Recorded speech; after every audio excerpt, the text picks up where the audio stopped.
احذر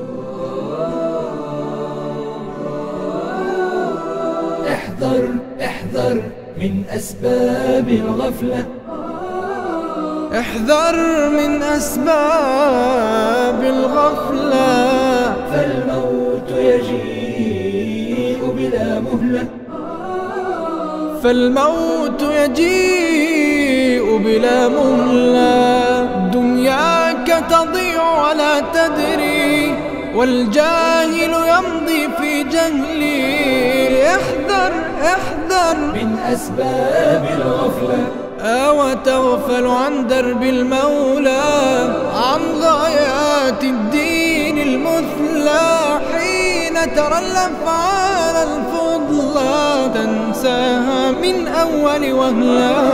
يا من في الحيرة قد أمسى أيامك بحياتك تنسى.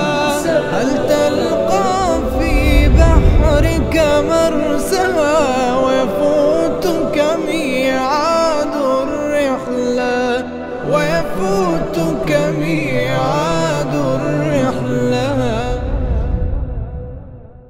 السلام علیکم و رحمت الله و برکاته. حمد الله را که پروردگار جهانیان است. پروردگارا بر پیامبر صلوات و سلام و برکات بفرست. همچنین به خاندان پاکسرشت، صحابگانی که پیشوا و با برکاتند، همسرانشان که مادران مؤمنانند. بر ما هم همراه ایشان با لطف و مهربانیت صلوات بفرست و تو مهربانترین مهربانانی. اما بعد، برادران و خواهرانی که به خاطر الله دوستتان دارم، ما درباره سببها، پیامدها و درمان غفلت صحبت کرده ایستاده ایم.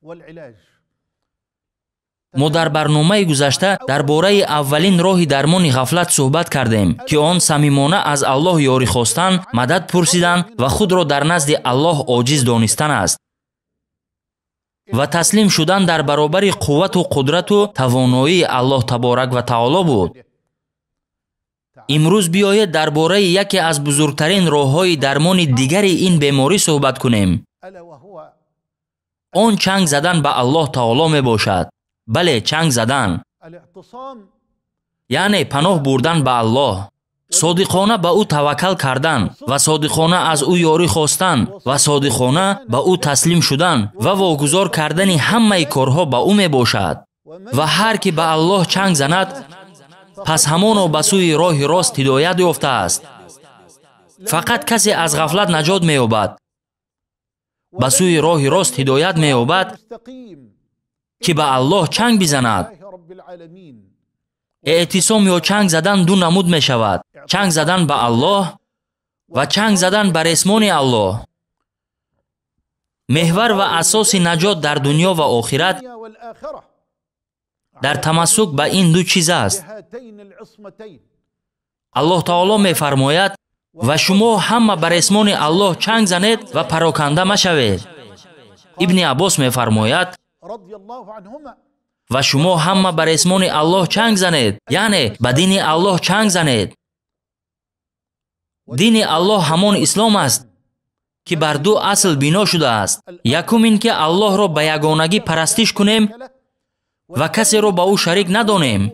دویم او را آن گونه‌ای که پیامبر صلی الله علیه و سلم فرموده است عبادت کنیم. این دو اصل همان عین حقیقت دو شهادت است که میگوییم. شهادت میدهم که معبود بر حق بجز الله نیست و محمد رسول الله است. با شهادت یکم الوهیت الله تعالی معلوم می شود و با شهادت دویم راه رسیدن به الله تعالی معلوم می گردد.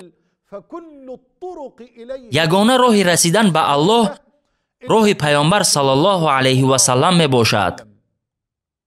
بر اسمان الله چنگ زنید، یعنی به دین الله تمسک جویید. ابن مسعود می فرماید: بر اسمان الله چنگ زنید، یعنی به جماعت بپیوندید. جماعت چیست؟ آن بزرگترین و شرفترین جماعت است و همان آن جماعت مسلمانان است. او شما را مسلمان نامیده است. خودتان را از این جماعت جدا نکنید و به خاطر نام از نامها تعصب نکنید. این امت را همین نامها و عنوانها پراکنده کرده است که امروزه در تمام جهان میبینیم. لا حول ولا قوة الا بالله. او شما را مسلمان نامیده است. چرا دایره آن نامه که الله برایمان گذاشته است تنگ میکنیم؟ اگر از امام و پیشوایت پرسند بگو که امام و پیشوای من رسول الله صلی الله علیه و سلم است. اگر از راه و منهجت پرسد بگو که قرآن و سنت است. اگر از جماعتت پرسند بگو که الله ما را مسلمان نامیده است. اگر درباره لباس و زینتت پرسند بگو که لباس تقوا بهتر است. اگر از تو جای را پرسند که دوستش می‌داری بگو که خانه الله در زمین مسجدها هستند. بله، مسلمان همین گونه است. شایسته نیست که هیچ کس خود را به شخص از این امت نسبت دهد و به سوی او دعوت کند و به خاطر او دوستی و دشمنی کند بجز پیامبر صلی الله علیه و سلم. و شایسته نیست که کسی به کسی سخن را نسبت دهد و به خاطر آن سخن دوستی و دشمنی کند بجز سخن الله و پیامبرش. الله تعالی می فرماید و شما همه بر اسمان الله چنگ زنید، یعنی به قرآن، به عبادت الله چنگ زنید. به الله چنگ زدن، به الله چنگ زدن به بهترین مددگار و بهترین یاری دهنده است. به الله چنگ زنید، او مولای شما است. و چه خیل مولای نیک و مددگار خوب است. مولا کسی است که در هنگام سختی ها به او تکیه میکنیم، در هنگام تنگی ها و سختی از او طلب کمک میکنیم. بله، چه خیل مولای نیک و مددگار خوب است. اگر ما را خوار کند به پروردگار کعبه قسم که به مقابله هیچگاه پیروز نخواهیم شد.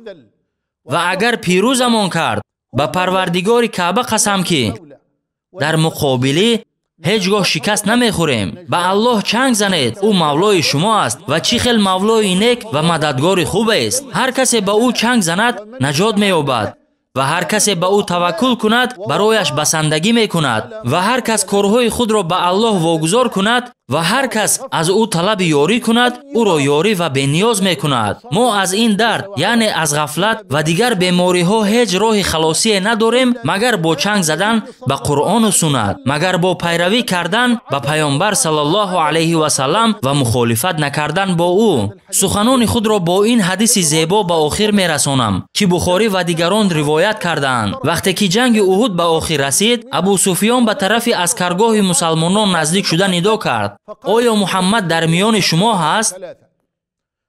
پیامبر صلی الله علیه و سلم گفتند که جواب ندهید.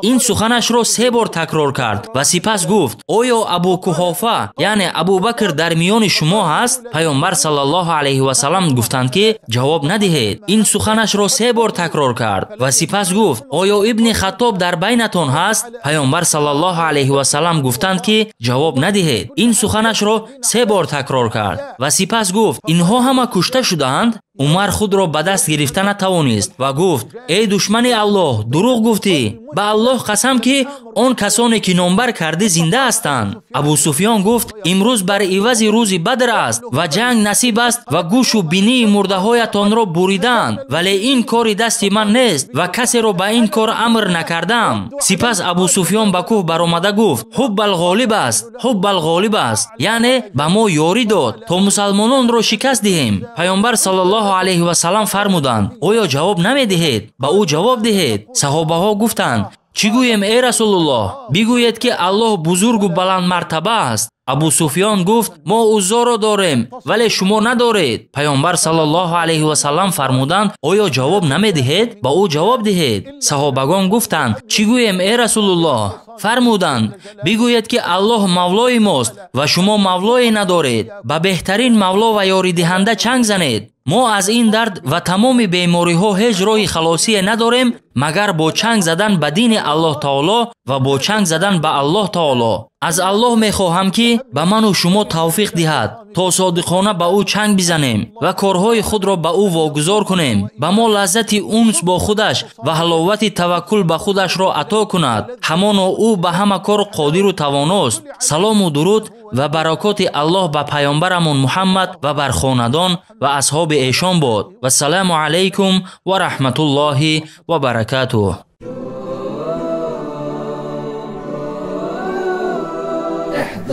احذر من أسباب الغفلة. احذر من أسباب الغفلة، فالموت يجيء بلا مهلة. فالموت يجيء بلا مهلة. دنياك تضيع ولا تدري، والجاهل يمضي في جهله. احذر من أسباب الغفلة. وتغفل عن درب المولى، عن غايات الدين المثلى. حين ترى الأفعال الفضلى تنساها من أول وهلة. يا من في الحيرة قد أمسى، أيامك بحياتك تنسى. هل تلقى في بحرك مرسى،